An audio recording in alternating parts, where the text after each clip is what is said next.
Well, here we are again. Brand new week, but this time we got an interesting approach to it. We have an eclipse. Notice here the moon is in 6 degrees Gemini, and over here the sun is in 6 degrees Sagittarius. Well, both of these things are opposite one another, and when they fall on the correct line of the node, what happens is we see the eclipse.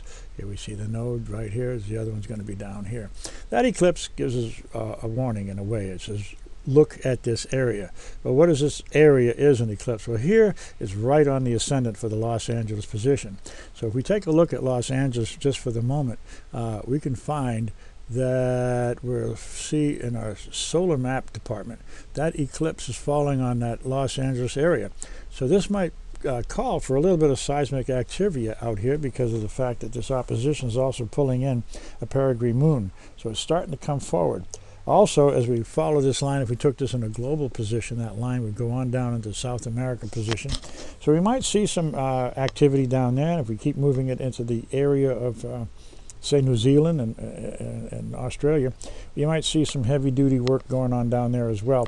So there could be seismic activity in that department. Certainly storms or fires are certainly raging in that area. And so that talks a lot about it. The other thing I don't like about this this particular eclipse is when we change the sign a little bit and take a look over here, you'll notice that the Saturn point, the Saturn right here, is dropping down here. Well, if you also take another look, you'll see that Pluto is crossing that sign right here.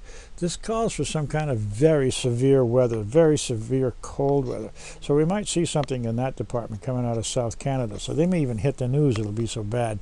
And of course, that'll have repercussions down into New York and the Great Lakes area. So we should see that. Temperatures overall should probably drop about in the midweek, start really plummeting. This is going to make a big call in that department. So I think that'll be one of the things we want to look at. Personality-wise, happy birthday, Sag. This is not a bad time to have a birthday if you're a Sagittarius. The moon, the sun, right there, working in cahoots with you guys. The big thing for Sag is this ruler is still in detriment, and it's still in its retrograde motion, making it somewhat weak, which would say, why not take a better listen to your partner? They have something to say, and I would think that a balanced process would be a good idea, but an imbalance even might be a better idea, and let your partner have 60% of the say while you just listen and be 40% of the do. Be a good time to rely on partnerships and go from there. Of course, sometimes an opposition like this calls for divorces, and divorces often get pretty nasty. I would say, why be that way? Why not just try to put it out, drop your egos aside, make a good deal? The thing is that sometimes it's not even worth the effort. That's what these oppositions usually say. You might make all the preparation, not even worth the effort. So make sure that the lawyer doesn't get all the money. Make sure that you guys you can make a settlement outside if you need to. But that opposition usually says divorces can be imminent. But if you're willing to listen to one another, you may be able to alter that a little bit. Another nice thing is Mercury's finally going direct. And that going direct is talking about the 10th house, your career. Virgos, watch your career, watch your situation in that, and of course watch exactly what's going to be happening and how your contracts are going to be negotiated right now, because that's very important. Over here, for the other side of that, of course, Mercury rules Gemini. Gemini being the same thing, 7th house, it's saying over here in the 6th, watch your health, Gemini. That change of direction might say something about the slings and arrows knocking you about a little bit. Be a good idea to announce some prevention in this case. It was always a good place. When it's on that sign, it usually says things. Shopping. Don't spend too much money. All this high-powered Mars, everybody's pretending like they got a lot more than they do. Mars is exaggerating itself here in its exaltation, and of course that sextile to Saturn in the and mutual reception in the 11th house. Oh, we're buying a lot of our dreams, our hopes, our wishes.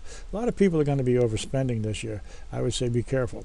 The other thing I'd be careful about is the fact that Mercury turning like it is and is ruling the 10th and the 7th, this could present open enemies taking advantage of your shopping situation. So this would say about the cyber sales, really, really, really be careful about what place you're buying something from. Be very cautious about your sales in cyberspace right now. This could be very, very problematical, as that 7th house is in your 12th here, Sag. This message is really for you.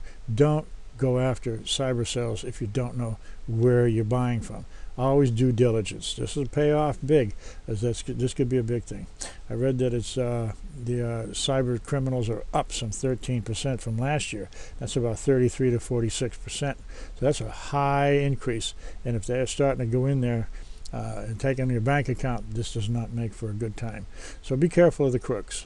Overall, the chart is mutable. Notice we have immutable signs on each of the places, which tells me that like the weather this year, we'll probably see a great overcast. This opposition kind of says the same thing. It's not a pleasant opposition like it was the last time. It's in the decadent of Gemini, and that's of course over here in Scorpio, and of course the concept too. It's in both these planets, the Sun and the Moon, are under the term of Venus over here, who's just left Saturn, indicating colder weather. And so out of the whole circumstance, cold weather also can mean cold emotions. So out of the circumstance here, you want to be very careful, deal with an open heart, be kind, be generous, and do open act of kindness. Sometimes that can really pay a great deal of respect from people. That's all I got. We have an eclipse on the moon. We can't say how the eclipse is going to enhance your life, because it seems to be like caution is the word here for this week. So be very cautious about this moon as it moves through the signs and goes up to the next point where it's going to square that to our next quarter. So you guys have a wonderful week. Thanks for tuning in. I'll talk to you later. Have a great one.